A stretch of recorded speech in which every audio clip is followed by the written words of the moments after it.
আপনার কোনো শিক্ষাগত যোগ্যতা আছে কিনা, আপনি ইংরেজিতে গ্রামার জানেন কিনা, দ্যাট ডাজন্ট ম্যাটার। ইংরেজিতে কথা বলতে চাইলে সব থেকে যেটা প্রয়োজন সেটা হলো আত্মবিশ্বাস আর হচ্ছে চেষ্টা। Just believe it from your core of heart, that will be possible. সেটা বিভিন্ন কারণের জন্য হতে পারে, পার্সোনাল লাইফের জন্য হতে পারে, প্রফেশনাল লাইফের জন্য হতে পারে, বা বিজনেস লাইফের জন্য হতে পারে। প্রায় আমরা সবাই মন থেকে ইংরেজিতে কথা বলতে চাই। আমাকে আপনার শিক্ষক হিসেবে ভাববেন না, আমাকে আপনার টিচার হিসেবে মনে করবেন না, আমাকে বন্ধুর মতো মনে করেন। আমি যেটা জানি, হোয়াট আই নো, আমি আপনাদের সঙ্গে শেয়ার করব। আপনি যেটা জানেন আপনিও শেয়ার করতে পারেন। So we are friend each other, এবং আমরা একে অপরকে এমনভাবে সাহায্য করব যেন সবাই সবার লক্ষ্যে পৌঁছাতে পারে। So how that you will cover me so that I can share my knowledge about spoken English. প্রশ্ন কিভাবে করতে হবে, উত্তর কিভাবে দিতে হবে, এই দুইটি বাক্যের গঠন সম্পর্কে যদি জানতে পারি তাহলে পৃথিবীর যে কোনো ভাষাই আমাদের কাছে সহজ হবে। ইংরেজি ভাষার ক্ষেত্রেও তাই। আমরা কিভাবে প্রশ্ন করব এবং কিভাবে উত্তর দিব, এই দুইটি বাক্যের গঠন সম্পর্কে যদি জানতে পারি তাহলে আমাদের কাছে ইংরেজি ভাষা শেখা খুব সহজ হয়ে যাবে। আমরা খুব সহজেই ইংরেজি ভাষায় কথা বলতে পারবো। যদি আমাদের ইন্টারোগেটিভ সেন্টেন্স অর্থাৎ প্রশ্নবোধক বাক্য এবং অ্যাসার্টিভ সেন্টেন্স অর্থাৎ বর্ণনামূলক বাক্যের গঠন সম্পর্কে ধারণা থাকে তাহলে আমাদের ইংরেজি শেখার 70% কাজ কমপ্লিট হবে। থাকবে হচ্ছে 30%, আর ওই 30% বেস্ট অন গ্রামার, ভোকাবুলারি, বিভিন্ন ধরনের রয়েছে ইংরেজির গ্রামাটিক্যাল কিছু ব্যাপার রয়েছে, সেটার উপর ডিপেন্ড করবে। তো আমরা ওইদিকে যাচ্ছি না। আমরা প্রথমে 70% কাজ অর্থাৎ খুব সহজে যেটা আমরা শিখতে পারবো অ্যাসার্টিভ সেন্টেন্স এবং ইন্টারোগেটিভ সেন্টেন্স অর্থাৎ প্রশ্ন কিভাবে করব আর কিভাবে উত্তর দিব, এটা দিয়ে আজকে শুরু করব। আমাদেরকে কয়েকটি স্ট্রাকচার সম্পর্কে ধারণা নিতে হবে। তাহলে কি হবে, আমাদের কাছে ইংরেজি ভাষাটি আরো সহজ হয়ে যাবে। তো আজকে যে আমরা স্ট্রাকচারটা নিয়ে আলোচনা করব সেটি হলো, প্রথমে দিতে হবে সাবজেক্ট, তারপরে ক্যান, তারপরে ভার্বের প্রেজেন্ট ফর্ম বা ভার্বের ফার্স্ট ফর্ম। সমর্থ বা পারার্থ যদি প্রকাশ করে তাহলে আমি এই সূত্রটি ইউজ করব। প্রথমে দিব সাবজেক্ট, তারপরে ক্যান, তারপরে ভার্বের প্রেজেন্ট ফর্ম বা ফার্স্ট ফর্ম। যেমন আমি খেলতে পারি, তাহলে পারার্থ প্রকাশ করছে, তাহলে কি হবে, প্রথমে সাবজেক্ট দিতে হবে, তারপরে ক্যান, তারপরে ভার্বের প্রেজেন্ট ফর্ম। তাহলে আই ক্যান প্লে, যদি বলি তারা খেলতে পারে, they can play, আমরা খেলতে পারি, we can play, সে খেলতে পারে, he can play, Rabi can play, রবি খেলতে পারে। এইভাবে তারপরে একটা আর আছে, সে লিখতে পারে, তাহলে he can write, আমি লিখতে পারি, I can write, তারা লিখতে পারে, they can write, আমরা লিখতে পারি, we can write, তুমি লিখতে পারো, you can write, রবি লিখতে পারে, রবি can write। এভাবে আমরা দেখেন ক্যান এর ব্যবহার ইউজ করে আমরা কিভাবে সেন্টেন্স তৈরি করছি। তারপরে একটা উদাহরণ, তাহারা কাজটি করতে পারে, they can do the work, they can do the work, আমি কাজটি করতে পারি, I can do the work, তাহারা কাজটি করতে পারে, they can do the work, Rabi কাজটি করতে পারে, Rabi can do the work.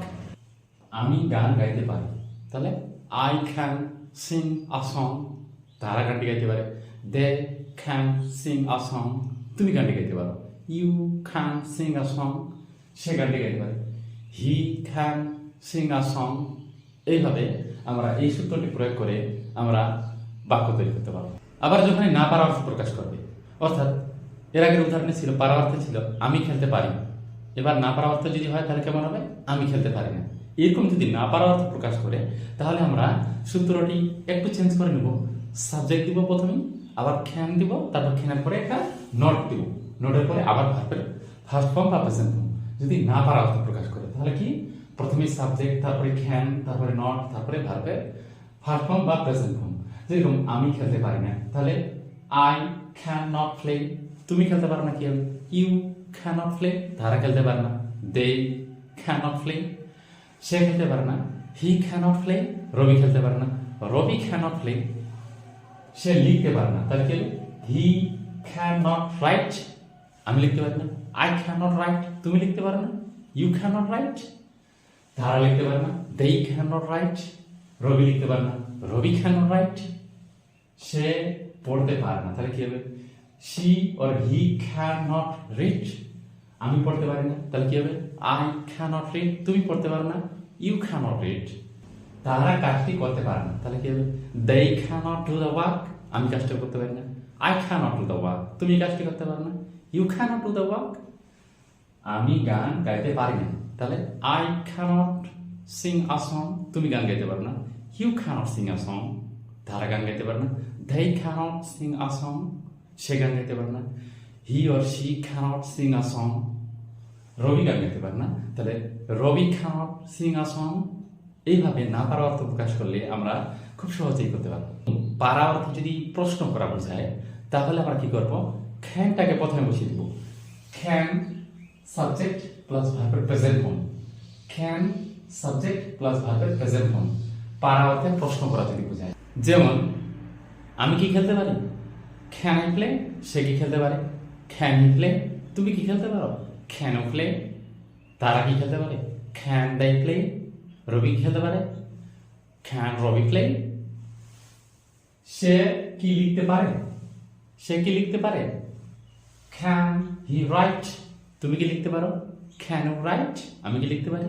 Can I right, তারা কি লিখতে পারে? Can they write. এবার সে কি পড়তে পারে?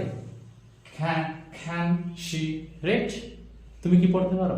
ক্যান ইউ রিড, আমি কি পড়তে পারি? ক্যান আই রিড, তারা কি পড়তে পারে? Can they read. আমি কি কাজ করতে পারি? Can I do the work, তুমি কি কাজটি করতে পারো? Can you do the work, তারা কি কাজটি করতে পারে? Can they do the work. Rabi কি কাজটি করতে পারে? Can Rabi do the work. সে কি গান গাইতে পারে? Can he or she sing a song, তুমি কি গান গাইতে পারো? Can you sing a song, আমি কি গান গাইতে পারি? Can I sing a song, তারা কি গান গাইতে পারে? Can they sing a song. পারা অর্থে খ্যানের ব্যবহার জানলাম, না পারা অর্থে খ্যান কিভাবে ব্যবহার করব সেটা জানলাম, এবং পারা অর্থে প্রশ্ন করা বোঝাতে কিভাবে খ্যান ইউজ করব সেটা জানলাম। এবার আমরা এই ব্যবহারগুলো দিয়ে একটা ছোট্ট গাড়ি কনভারসেশন শুরু করব। আমাকে বা আপনাকে প্রশ্ন করেছে বা আপনি কাউকে প্রশ্নটা করেছেন। কি প্রশ্নটা করেছেন? Can you play cricket, can you play cricket, আপনি কি ক্রিকেট খেলতে পারেন? এই প্রশ্নটা করা হয়েছে। তো আপনি যদি এবার ক্রিকেট খেলতে পারেন তাহলে আপনি কি বলবেন? I can play cricket. যদি না পারেন তাহলে কি বলবেন? I cannot play cricket. বা এরকম বলতে পারেন, yes I can play cricket, কিংবা no I cannot play cricket. আবার প্রশ্ন করেছে, can you go there, can you go there, আপনি কি সেখানে যেতে পারেন? প্রশ্ন করা হয়েছে। এবার আপনি উত্তর দিচ্ছেন, আপনি উত্তর দিবেন কি? হ্যাঁ আমি সেখানে যেতে পারি। তাহলে কি হবে? Yes I can go there. যেতে পারেন না তাহলে কি বলবেন? No I cannot go there. আবার প্রশ্ন করেছে, can you drive a car, can you drive a car, আপনি কি গাড়ি চালাতে পারেন? এবার আপনি উত্তর দিচ্ছেন কি? হ্যাঁ আমি গাড়ি চালাতে পারি। তাহলে কি হবে? Yes I can drive a car. যদি না পারেন, no I cannot drive a car. Can she sing a song, can she sing a song, সে কি একটা গান গাইতে পারে? আপনাকে প্রশ্নটা করা হয়েছে। এবার আপনি ওর সম্পর্কে ইনফরমেশন দিচ্ছেন বা জানেন সে গান গাইতে পারে, তাহলে কি বলবেন? Yes she can sing a song. যদি না পারে তাহলে কি বলবেন? No she can't sing a song.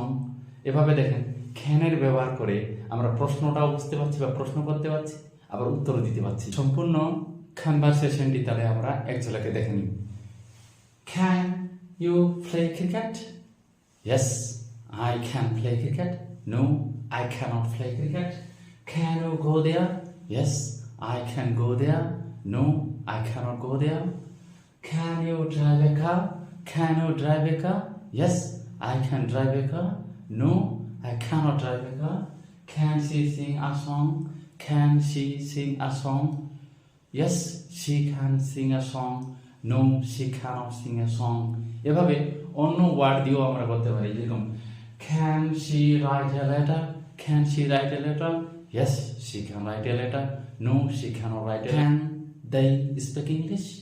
Yes they can speak English. No they cannot speak English. Can you read the poem? can you read the poem? Yes, I can read the poem. No, I cannot read the poem. Can he come here? Can he come here? Yes, he can come here. No, he cannot come here. Can you teach me English? Can you teach me English? Yes, I can teach you English. No, I cannot teach you English. Can the boy draw the picture? Can the boy draw the picture? Yes, the boy can draw the picture. No, the boy cannot draw the picture. দেখেন এভাবে নতুন নতুন ভাব দিয়ে আমরা অনেক ধরনের বাক্য তৈরি করতে পারবো ক্যান ব্যবহার করে, অর্থাৎ যেখানে সমর্থ অর্থ ব্যবহার করবে, পারা অর্থে, না পারা অর্থ এবং প্রশ্ন করা অর্থে আমরা এভাবে ক্যানকে কাজে লাগিয়ে খুব সহজেই বাক্য তৈরি করতে পারি এবং খুব সহজেই ইংরেজিতে কথা বলতে পারি। যদি এভাবে প্র্যাকটিস করেন তাহলে খুব সহজে ইংরেজি শিখে যাবেন। If you practice daily in this way, from the core of your heart, sure you will be able to speak English easily. আজকে আমরা জানলাম ক্যানের ব্যবহার, পারা অর্থে ক্যানের ব্যবহার কিভাবে করব, না পারা অর্থে ক্যানের ব্যবহার কিভাবে করব এবং প্রশ্ন করা বোঝাতে ক্যানের ব্যবহার কিভাবে করব। যেরকম প্রথমেই আমি খেলতে পারি, তাহলে এটা পারা অর্থ, তাহলে প্রথমে সাবজেক্ট প্লাস ক্যান প্লাস ভার্বের present form. I can play, আমি খেলতে পারি না, এটা না পারা অর্থ, তাহলে subject plus can plus not plus ভার্বের present form. I cannot play. আবার প্রশ্ন করা, আমি কি খেলতে পারি, তাহলে প্রথমেই can subject plus verb present form, তাহলে ক্যান আই প্লে। এইভাবে আস্তে আস্তে মন দিয়ে কাজটি শুরু করেন। প্রথমে আপনি নিজে নিজেই ইংরেজিতে কথা বলুন।